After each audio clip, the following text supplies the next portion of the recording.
अच्छा जी, ये मैंने आपको यहाँ पे बताया था ये अमेजोन की सर्विसेज का, ठीक है। यही हमारा पूरे कोर्स का कंटेंट भी यही है, क्योंकि यही चीज़ें आपने सीखनी है। इसमें से मैंने आपको सेलर सेंट्रल अकाउंट मैनेजमेंट अभी नहीं बताया, ठीक है, वो मैं आपको बताऊंगी। प्रोडक्ट हंटिंग, प्रोडक्ट सोर्सिंग हो गया, ठीक है। शिपमेंट प्लान भी अभी नहीं बनाना सिखाया।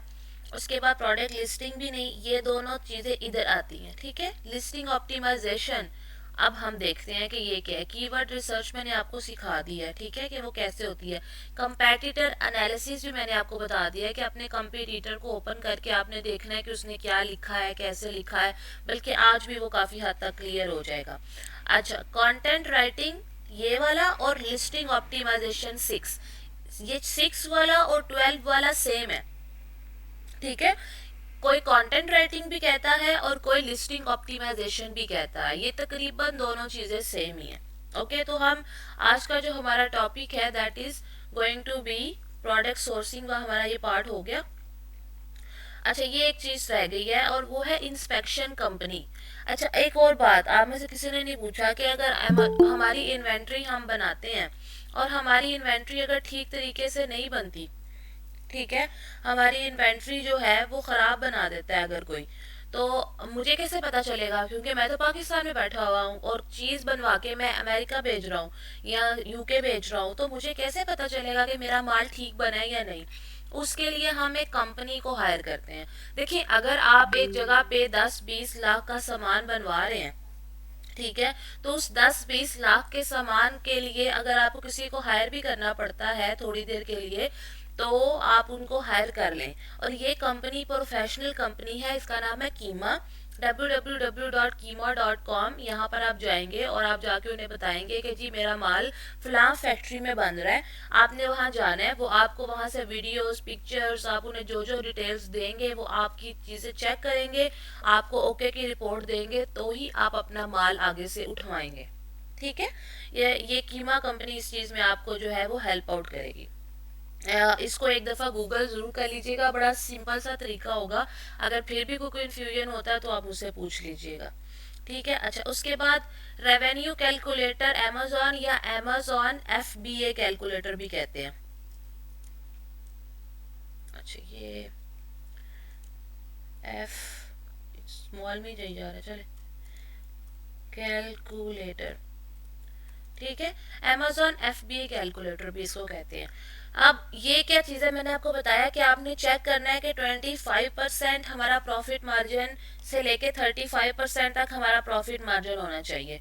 तो ये हमने कैलकुलेट भी तो करना है ना, कि क्या वाकई इतना निकल रहा है या हम एवं हवा में बातें करी जा रहे हैं कि यार ये चीज़ मैं बेच दूं। जैसे सपोज करें आपको पसंद आ गई चीज़, जैसे मैंने आपको यहाँ पे ओपन करके दिखाया ये, अब आप कहते हैं हाँ मैं भी पैम्पर बेचूंगा, या कुछ लोगों ने जैसे कुछ चीज़ें सर्च करके मुझे बताएं कि हमें ये अच्छी लगी हैं, तो आप उनको स्ट्रेट अवे बेचना शुरू कर दें। नहीं, ऐसा नहीं होगा, पहले आपको प्रॉफिट मार्जिन कैलकुलेट करने पड़ेंगे, ठीक है। तो वो हम देखते हैं कैसे करने हैं। ये है प्रॉफिट मार्जिन कैलकुलेटर, ठीक है। आपने क्या लिखना है, मैं आपको स्टार्ट से करके बताती हूँ। आपने यहाँ लिखना है एमेजॉन FBA कैलकुलेटर, कि आपने जब गूगल किया तो आपके पास ये जो सबसे पहला ऑप्शन आ रहा है ना, आपने इसको क्लिक किया। आपने यहाँ पे साइन इन अगर किया हुआ है, आपने यही अमेजोन पे अपना अकाउंट बनाया हुआ है तो ठीक है, नहीं बनाया हुआ तो कंटिन्यू एज अ गेस्ट कर दे, ठीक हो गया। अच्छा, कंटिन्यू एज अ गेस्ट करने के बाद आपके पास ये पेज ओपन हो जाएगा। मैं दोबारा से रिपीट कर रही हूँ ताकि आपको कोई कंफ्यूजन ना हो। आपने गूगल पे अमेजोन FBA कैलकुलेटर लिखा और सर्च किया। Amazon FBA calculator profit margin calculate करने के लिए यूज होता है। आपके पास जो चीजें आई उसमें सबसे पहले FBA revenue calculator Amazon seller centre लिखा होगा, आपने इस पे क्लिक करना है। उसके बाद आपके पास ये डायलॉग बॉक्स आ जाएगा, आपने इस डायलॉग बॉक्स में कंटिन्यू एज अ गेस्ट करना है और आपके पास ये पेज ओपन हो जाएगा, ठीक हो गया। आपको यहाँ नजर आ रहा है enter your product name, UPC, EAN, ISBN और ASIN को हम लोग एसिन भी कहते हैं, ठीक है। एसिन भी कहते हैं। अब एसिन क्या चीज़ है ये मैं आपको बता देती हूँ। आप अमेज़ॉन पे गए, आपने अमेज़ॉन ओपन किया, आपने यहाँ पे हम मेन पेज पे चले जाते हैं। आप कहते हैं मुझे, मैंने चीज़ एक बड़ी अच्छी डिसाइड की है और उस चीज़ का नाम है पिलो। मैं पिलो बेचूंगी, ठीक है, मैं पिलो बेचूंगी। अब पिलो बेचेंगी आप, ठीक है, ठीक है, ज़रूर बेचें, कोई मसला नहीं। ये वाला पिलो आपने सेलेक्ट कर लिया, ठीक है, ये वाला पिलो आपने सेलेक्ट कर लिया कि जी मैं ये वाला बेचूंगी। सेम टू सेम आपने मैन्युफैक्चरर को भी कह दिया कि जी मेरा पिलो इस तरह का होगा, उसकी ये डायमेंशंस हैं, ये उसका कलर होगा, सारा कुछ आपने बता दिया। अब अमेज़ॉन के ऊपर जब भी कोई प्रोडक्ट लिस्टिंग होती है, ठीक है, तो अमेज़ॉन उसको एक नंबर दे देता है ताकि अमेज़ॉन को पता हो कि फला प्रोडक्ट बिक रही है। सिंपल है, इसमें कोई बड़ी रॉकेट साइंस नहीं है। आपको समझ आ गया है ना? अमेज़ॉन के ऊपर तो करोड़ों प्रोडक्ट्स पड़ी हैं। अमेज़ॉन को कैसे पता चलेगा कौन क्या बेच रहा है, कौन क्या नहीं बेच रहा, क्या हिसाब किताब है? तो अमेज़ॉन क्या करता है, जैसे ही आप अमेज़ॉन के ऊपर अपनी प्रोडक्ट को लिस्ट करते हैं, यानी कि लगाते हैं, तो अमेज़ॉन उसको एक नंबर दे देता है। उसको कहते हैं ASIN, Amazon standard identification number. ठीक है, क्या है? Amazon standard identification number, ASIN. अगर आप ऊपर इस सर्च बार में देखें तो ये जो बी से शुरू होता है ना, यहां से लेके ये डब्ल्यू तक, ये एसिन है इस प्रोडक्ट का। लेकिन अगर आपने यहां से, आपको समझ नहीं आता, तो ये जो पेज होता है ना प्रोडक्ट का, आप उसके नीचे आते हैं, नीचे आते हैं, नीचे फुल नीचे आते हैं, आते जाएं आते जाएं, and then what you will see, यहाँ प्रोडक्ट इंफॉर्मेशन दी होती है। अच्छा, आप सप्लायर को यहाँ से भी दे सकते हैं इंफॉर्मेशन कि मेरी प्रोडक्ट की ये डायमेंशन होगी, ये वेट होगा, ठीक है, और ये है एसिन, ये देखें, ASIN, एसिन, इसका एसिन ये है। आपने यहाँ से इसके एसिन को कॉपी करना है, Ctrl+C, कॉपी कर ले, या इस पे क्लिक करके यहाँ से ऐसे करके कॉपी कर ले, ठीक है। और आपने यहाँ पर जो उसने कहा ना फाइंड योर प्रोडक्ट और amazon.com, आपने यहाँ पर इसको पेस्ट कर दिया और सर्च पे क्लिक कर दिया।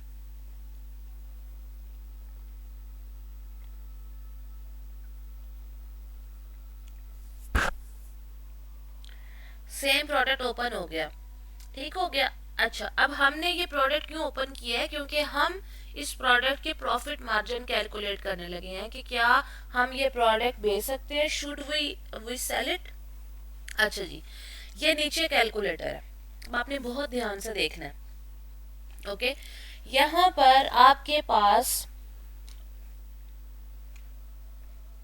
यहाँ पर आपके पास जो है आइटम प्राइस है, ठीक है, उसके बाद शिपिंग लिखा है, आइटम प्राइस।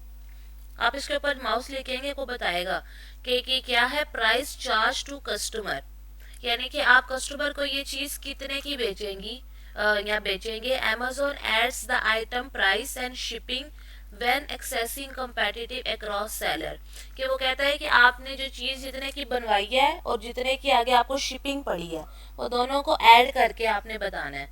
बात समझ आ रही है ना? मतलब आपको मैन्युफैक्चरर कहता है कि मैं आपको ये पिलो 2 रुपए का बना के दूंगा, 2 रुपए का तो उसने बना दिया, लेकिन उसको चाइना की उस फैक्ट्री से अमेरिका के वेयर हाउस तक पहुंचाने में जितना टाइम लगा, जितने यानी कि पेमेंट हुई आपकी शिपमेंट की, वो भी तो ऐड करनी है ना। फिर वो चीज़ आपको 2 रुपए की नहीं पड़ेगी, फिर वो चीज़ शायद आपको 4 रुपए की पड़ जाती है। तो अब आपने बेचनी 4 की है, ऐसे तो आप लॉस में जाएंगे। आपने वो चीज़ कम से कम 6-7 रुपए की तो बेचनी है ना, ठीक है। ये तो मैंने आपको जुबानी जुबानी बता दिया है। अब मैं आपको इसकी प्रैक्टिकल एग्जांपल देती हूँ। आप ओपन किए, ये आपकी ये प्रोडक्ट है जो आप बेचने गए हैं,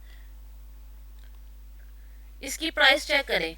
आपका, इसे कहते हैं कंपेटिटर एनालिसिस, कि आपका कंपेटिटर इसको बेच रहा है $65.99 का, यानी कि ये पिलो कूप जो है वो इसको सेल कर रहा है $65.99 का, ठीक है।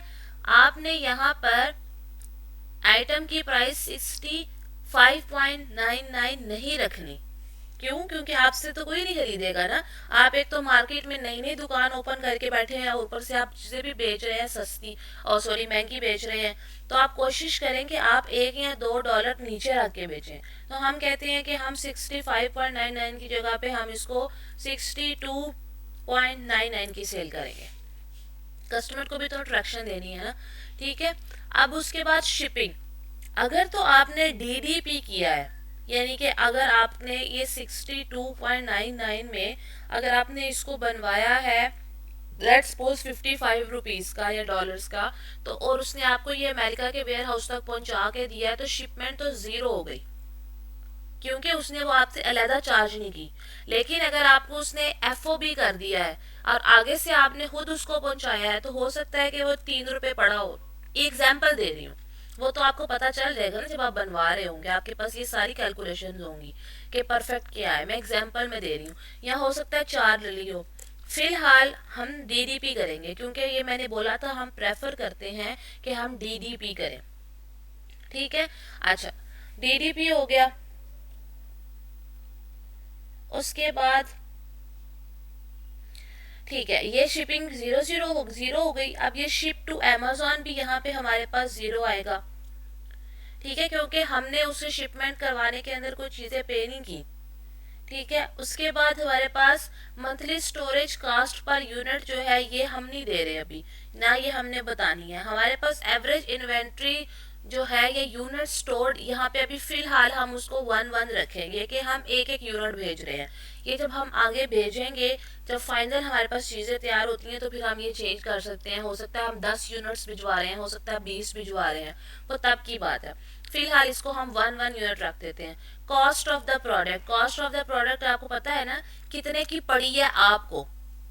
ठीक है, कॉस्ट ऑफ द प्रोडक्ट मतलब आपको कितने की पड़ी है। ऊपर आपने बताया आप कितने की बेचेंगे, 62.99 की आप बेचेंगे। आपका क्लाइंट या आपका कंपेटिटर 65.99 की बेच रहा है, आप इतने की बेचेंगे, शिपमेंट जीरो पड़ी है। उसके बाद आपका यहाँ पे कॉस्ट ऑफ द प्रोडक्ट में आप कहते हैं मैं बेचूंगा, या मुझे सॉरी कॉस्ट इसकी पड़ी है 55, कि मुझे 55 रुपए का पड़ा है ये एक यूनिट। ठीक है, तो आप उसके बाद नीचे सिंपल कैलकुलेट कर देंगे।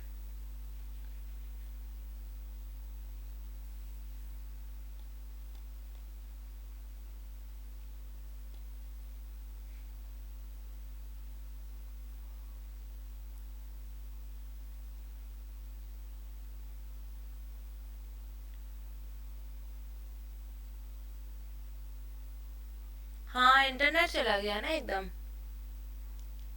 अभी अभी गया, कहाँ से गया?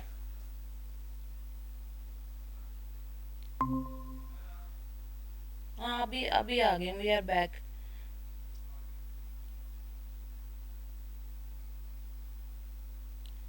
Hello. I guess internet issue हो गया था मेरी साइड से। अभी आप लोगों को आवाज़ आ रही है और मैं स्क्रीन भी शेयर करने लगी हूँ, वो आपको नज़र आनी चाहिए।